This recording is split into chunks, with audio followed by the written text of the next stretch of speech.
Cowardly यात्रा रे जाई फसी गले काउडिया मनरे रखी जाइथिले प्रभु केदारनाथंक नाम हेले अधारे रही गला सबु स्वप्न बाटरे हेला भयंकर भूस्खलन केदारनाथ काउडी यात्रा रे जाई भूस्खलन रे फसिछंती 4 जण ओडिया।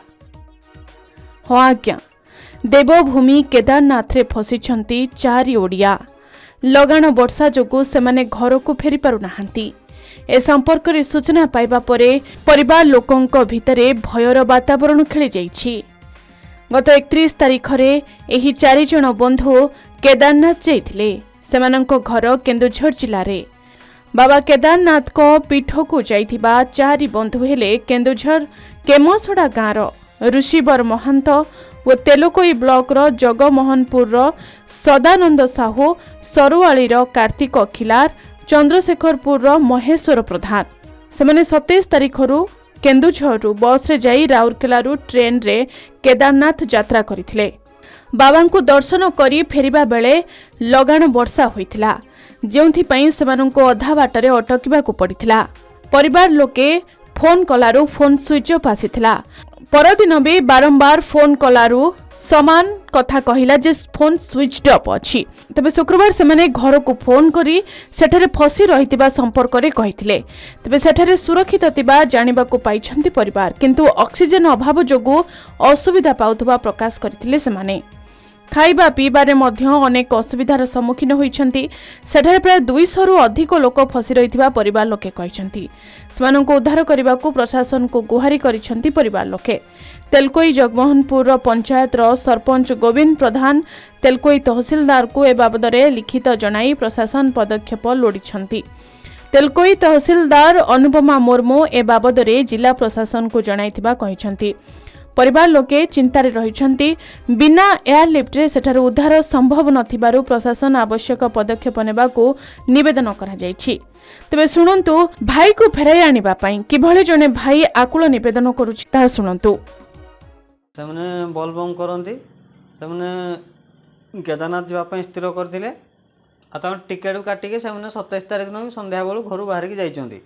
सेठी बुधवार दिन पहुंचंती। पहुँचला पर 5:17 मत भिडियो कॉल करते से घोड़ार चढ़ीकिना जाऊे मुझे भिडियो कॉलिंग कर कथा तापर घरे भी माँ मैंने कथा 7:30 पाखापी कल भिडियो कॉलिंग कथा तापर मु घर को ड्यूटी सारी तो घर को गली मुझे फोन कर मोबाइल तक स्विच ऑफ। गुरुवार दिन कंटिन्यू फोन करनु मोबाइल स्विच ऑफ। आम शुक्रवार दिन 2:30 पाखापाखि आम शुणा पाऊँ इनसीडेंट भूस्खलन होती केदारनाथ रे। आम जते फोन कले मोबाइल लगलान खाली स्विच ऑफ कहला। तापर जगनपुर भी 3 सांग होइके जाइतिले तांको मोबाइल भी स्विच ऑफ देखैला। आम व्यस्त हो पड़नु। तार मु घर को जाऊली बेले से केदारनाथ रो गोटे अननोन नंबर मोटे कॉल आसला। तापर भाई मत कथा आ भाई कहला कि मु ठीक अच्छी आउ किसी भय करबु नहीं घरे भी कहीदेबू आ मोर बीएसएनएल नंबरटा टे रिचार्ज करदे बीएसएनएल टावर आसती। तापर से मोबाइल से काटिदेले तार भाई बीएसएनएल नंबर मुझे रिचार्ज करदेली। तार भाई साथ कथा हेली। तापर घर को जाइए माँ सहित भी कथा है भाई।